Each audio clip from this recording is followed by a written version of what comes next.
It's a hot summer day on a sprawling Virginia plantation in 1850. The fields stretch endlessly under the weight of the sun. Suddenly, a young slave named Henry stops working, eyes blazing, not out of submission but defiance. What fuels his quiet rebellion in a system built to crush spirit and will?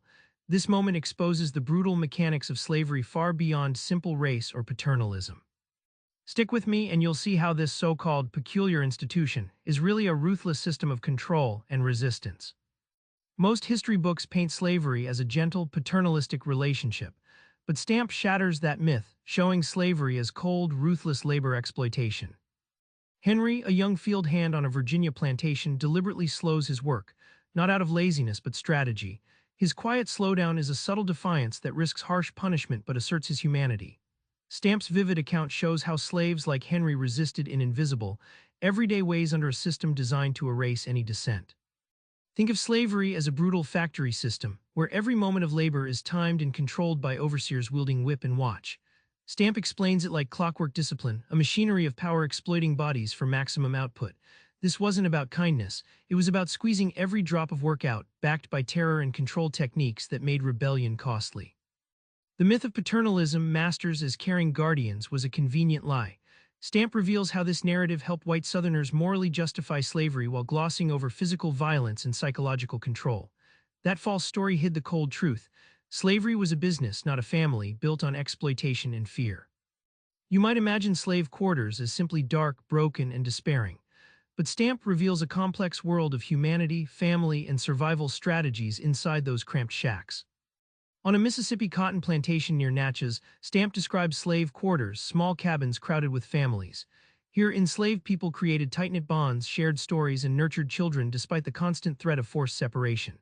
These were not just physical shelters but crucibles of culture and defiance, preserving identity when everything else was stripped away. Slave families were often fragmented by sale and relocation, yet informal networks filled the gaps.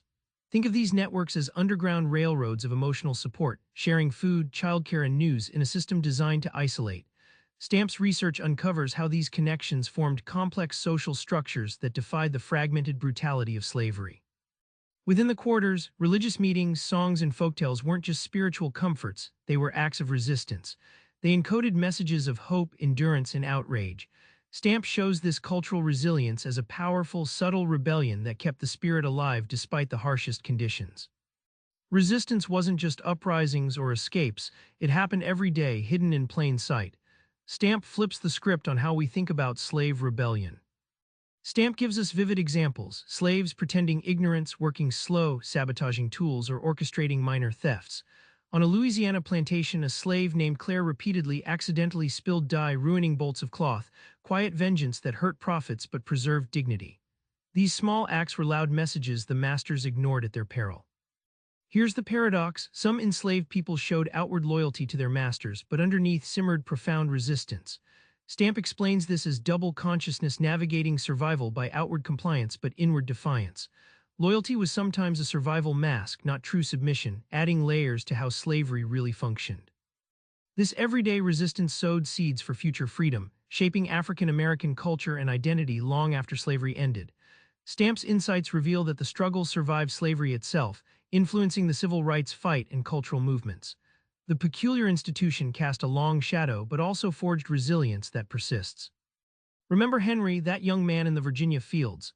His quiet defiance wasn't just about that day, it was part of a larger story Stampp tells with fierce clarity. Slavery wasn't some distant, paternalistic past, it's a manual on power, control, and human resilience. Next time you study history or hear the peculiar institution, try this: look beyond surface myths and see the lived reality, the brutal system, and the extraordinary courage beneath. Subscribe for more book summaries like this one.